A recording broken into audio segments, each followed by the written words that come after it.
Je vous souhaite la bienvenue à cette autre chronique culinaire présentée par votre magasin Coop IGA Extra de Montmagny, en compagnie de mes habituels collègues de notre chronique culinaire. D'abord, notre chef, Benoît Tardy. Bonjour. Ça va bien? En pleine forme. Oui. Bon. Faux. Oui, faux. Alors, on va notre directeur général Oui. maintenant. Est-il en forme? Ben oui. Bonjour, bon matin. Pourquoi pas, bon matin. Oui. Toujours en forme, toujours heureux de voir le succès qu'on connaît ici cet été. Ça va Arrêtez bien? donc, Oui. Oui, ça va bien, Oui. effectivement. Un très, très bel Mais moi, été. je suis content. On en a parlé la semaine dernière, effectivement. On parle tellement de tout ce qu'on peut retrouver ici. Et là, ben, c'est naturellement le temps du blé d'Inde, et Ben, moi, je fais rapport avec les producteurs locaux. Oui, on est en pleine saison de récolte. Le mois de août, on sait très bien, ceux qui jardinent un peu à la maison, c'est la profusion dans nos jardins. Donc, au niveau des cultivateurs, c'est un peu la même chose. Quoique la saison a été un peu plus difficile à cause de la sécheresse, mais on s'en tire quand même somme toute bien. Donc, effectivement, des beaux légumes de notre coin que vous allez retrouver dans le département de fruits et légumes. Est-ce qu'on s'en aperçoit de cette sécheresse-là? Ou... c'est sûr que ça a affecté les productions. On parle de local, mais on va parler à grandeur de la province. On va parler du nord-est des États-Unis, de l'Ontario.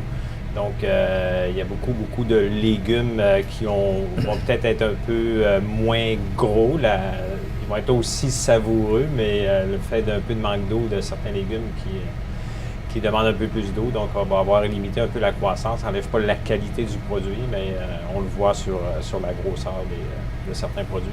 Est-ce que ça peut affecter les prix? Écoutez, on n'est pas là encore. À date, ça s'est maintenu. Ça va dépendre vraiment du volume de la quantité des producteurs et de la disponibilité. La demande, elle est toujours là, donc c'est vraiment une question d'offre. Est-ce qu'il va y avoir suffisamment de produits pour suffire à la demande? Et si la réponse est non, à date, on se maintient. Et si la réponse est non, c'est sûr. Donc, on a eu un bel été, chaleur, effectivement. Mais le bonheur de l'un fait le malheur de l'autre. Il y a des conséquences sur certains produits, sur certaines productions. Donc, mais on a eu un été exceptionnel. Luc, Benoît nous concocte. Qu'est-ce qu'on va nous concocter notre chef Benoît aujourd'hui? Des cocos? Des cocos. Non. Celui de misère avec votre concocté. Concocté. Nous concocte. Benoît va nous préparer. C'est pour ça que j'ai changé de mot. Parce que c'était pas facile, hein? Oui, il faut éviter de faire des fautes à la télévision. Oui. Mais il nous aide beaucoup. Oui. Alors, allez-y, M. Wood. Oui, alors Benoît va nous préparer des côtes. J'utiliserai ce mot-là. Mais ou je vais regarder dans le cuisiner, dictionnaire. Oui. Alors. Oui, Benoît va nous cuisiner des côtes levées, miel et ail. Merci, M. Wood. On se retrouve à la fin. Bonjour. On ne changera pas. Hein? Non, on est bien. Voilà. Donc, on y va pour... Oui, des côtes levées. Pour le commencement, les côtes levées, qu'est-ce que je fais? Je fais toujours mariner mes côtes levées au moins dans le jus, dans le four, environ peut-être 1h15, 1h30, tout dépendant de la grosseur. Après, quand ils sont déjà cuites, la plupart du temps, j'ai mis au frigidaire au moins 12 heures. C'est parce qu'ils se défont moins, puis ils viennent, quand on les fait cuire dans le four, ils se défont, ils se tiennent plus. Après, si vous les faites cuire dans le barbecue, vous êtes mieux de les faire refroidir au moins 12 heures pour pas qu'ils viennent brûler votre barbecue. Oui. C'est important. Donc, les faire cuire et les mettre au frigidaire une douzaine d'heures. Oui. Ça, je suis pas certain qu'il y a beaucoup de monde qui sait ça. De quoi? De les mettre au réfrigérateur. Moi, il y en a qui les font cuire, il y en a qui les mangent tout de suite, mais je trouve que quand on vient pour les faire cuire ou qu'on les met, ils ont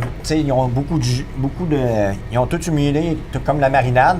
Puis quand tu viens pour les manger, tu mets, on dirait que ça fait plus une boîte. C'est que tu n'as pas des beaux morceaux de viande qui se déchirent. C'est l'impression. Moi, c'est ça que je pense.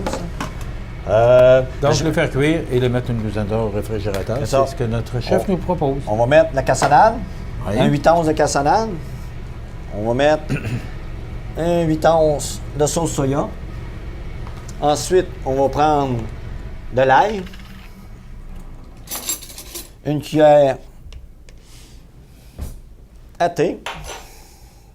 Ensuite, je vais aller mettre intégrer de l'eau. Comme ceci. Tu me parles à peu près quoi, d'une tasse d'eau? Une tasse d'eau, oui, mais pour couvrir la côte levée au fond. Ensuite, qu'est-ce que je prends? Moi, je prends tout le temps les restes, on va dire les feuilles de céleri. Là, on prend ça pour faire comme un genre de courbouillon pour que ça goûte un peu les légumes. Sont pas obligés d'être grossièrement coupés. On les met comme ceci.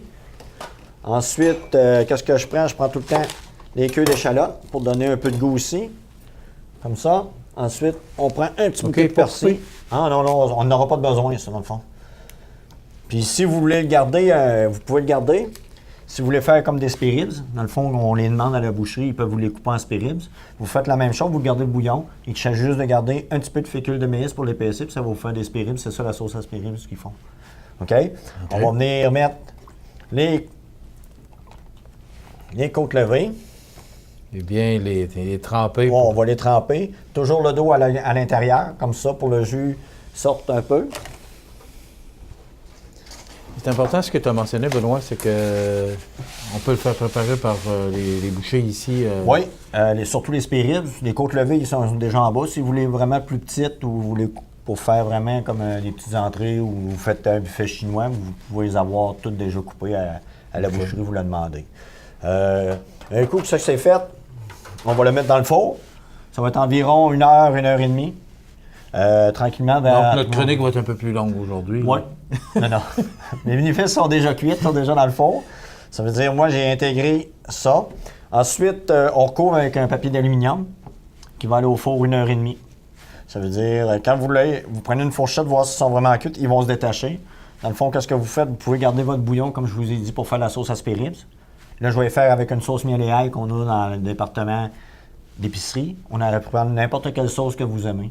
Dans le fond, il y a de la sauce au poivre. Tu sais, c'est à partir des côtes levées qui sont cuites, vous mettez de la sauce par-dessus. Ensuite, on les fait griller, soit sur le charcoal ou soit dans votre four à 350, peut-être une dizaine de minutes à broyer, juste pour lui donner une bonne couleur, pour qu'ils viennent secs, d'une belle couleur. Là, je vais les mettre dans le four. Alors, 60 à 90 minutes. Ouais. À quel degré?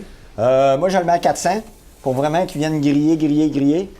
Qu'est-ce que je vais faire? Mes autres côtes levées sont sorties. Je vais vous les sortir. Ça donne ça comme ceci. Je vous rappelle qu'on donne une dizaine de minutes à notre chef pour nous préparer cette recette. Alors, Je veux dire, vous voyez qu'est-ce que j'ai fait? Quand je les ai ressortis après 1 heure et demie, j'enlève le jus. Je les ai remis au frigidaire, au moins, comme je vous ai dit, 8-12 heures. Après ça, on a remis de la sauce par-dessus. Puis vous les envoyez dans le four ou sur le charcoal. Là, vous pouvez les virer. Vous mettez de la sauce, elle va griller, elle va sécher un peu, puis vous badigeonnez. OK. Puis vous mettez votre four barbecue à médium, pas à high, pour ne pas venir brûler toute votre viande. Dans le fond, vous éteindez la moitié de votre barbecue, les autres à médium, puis il va chauffer pour le derrière. À ce temps, il y a beaucoup de barbecues qui sont différents. Là. Il y a plusieurs sortes qui c'est sont le temps assez du barbecue. performants, merci. Ah, puis c'est le temps du barbecue. Oui, c'est ça. Là, qu'est-ce que je vais faire? On va mettre ça ici. Comme ça. On va prendre mon assiette. Comme toujours, des côtes levées et servies toujours avec des frites. Combien de personnes à peu près? Ah, là, vous en avez pour 2 personnes ou une demi-côte levée. Il y en a qui en mangent 2. Moi, j'en mange 2 quand j'en mange. C'est 2 portions. Ensuite, je vais prendre une feuille de salade qu'on va venir mettre à l'intérieur. Comme je vous ai dit, la petite sauce, moi, là, vous ne la voyez pas parce que je l'ai enlevée. La plupart du sauce, moi, je la mets à part puis je la garde tout le temps. Ça veut dire, ça me donne une petite sauce sucrée. Si vous voulez manger des ailes de poulet, n'importe quoi, tu peux la manger avec ça. Ensuite, on va prendre nos côtes levées à l'intérieur comme ça. On va les mettre comme ça. Ensuite, je vais prendre un petit peu de persil pour mettre un petit peu de couleur. Ça fait une belle assiette encore, hein? Oui, c'est simple. Tout le monde, vous pouvez les faire cuire, les mettre au congélateur. Vous les sortez, vous les badigeonnez. Vous mettez un d'un bord de barbecue, comme je vous ai dit. Puis vous allez attendre une demi-heure, ils vont dégeler tranquillement. Vous mettez, vous badigeonnez, vous virez. Ça vous donne un repas. Puis vous êtes capable de vous occuper de votre visite. Tout en prenant un petit digestif ou une petite bière. Là, ou un petit rosé. Bien important. Et on en a fait la démonstration l'autre jour sur nos ondes. Petit rosé. On a ce qu'il faut ici maintenant. Puis même, j'ai été surpris que vous nous annonciez qu'il y avait des vins qu'on retrouve à la SAQ maintenant, qu'ils sont ici sur les tablettes du magasin Coop IGA Extra. J'ai l'impression que plusieurs personnes comme moi ont été surprises d'apprendre ça. Je pense que oui, puis ça faisait partie un peu de l'entrée de jeu de la chronique, c'est qu'on sous-estime le vin d'épicerie parce que historiquement, c'était du vin d'épicerie. Aujourd'hui, les grandes maisons de vin distribuent autant en épicerie qu'à la SAQ, donc on retrouve exactement les mêmes vins, les mêmes noms, c'est pas des copies comme j'expliquais, donc effectivement... Qu'est-ce qui est meilleur avec ça, rouge ou rosé? Ben, écoutez, on parle de porc, donc ça peut être un rouge ou un rosé. C'est quand même une viande un peu sucrée. Donc, c'est toujours au goût, naturellement. Il y en a qui préfèrent plus le blanc, d'autres le rouge, mais c'est appétissant. Puis un rosé aussi, c'est bon. Ça donne une bonne on oublie... Une microbrasserie aussi. Oui, il y a des bières de microbrasserie. On peut prendre avec ça, c'est très bien. Ben écoute, merci beaucoup. Je pense que c'est une belle suggestion pour... mais il faut prévoir que c'est plus pour le souper parce que c'est quand même là... vous pouvez les faire dans une mijoteuse. Quand vous partez, vous les mettez pour 3 heures, 3 heures et demie. Ils mijotent tranquillement. Vous arrivez le soir, puis vous pouvez manger ou les mettre le lendemain. C'est vrai. Oui. Ou ça fait un excellent déjeuner, M. Mounier. Oui, encore, oui. Avec des rôtis, là, c'est... Merci beaucoup. De rien. Alors... Ces commentaires sont toujours très, très pertinents. Merci, Benoît. De rien, ça fait plaisir. On s'amuse beaucoup, M. Audy. J'aime bien ça, travailler avec vous autres. Alors, merci. On se retrouve la semaine prochaine pour une autre suggestion de notre chef, Benoît, et naturellement, l'intervention très importante de notre directeur général, Luc Hood. À la semaine prochaine.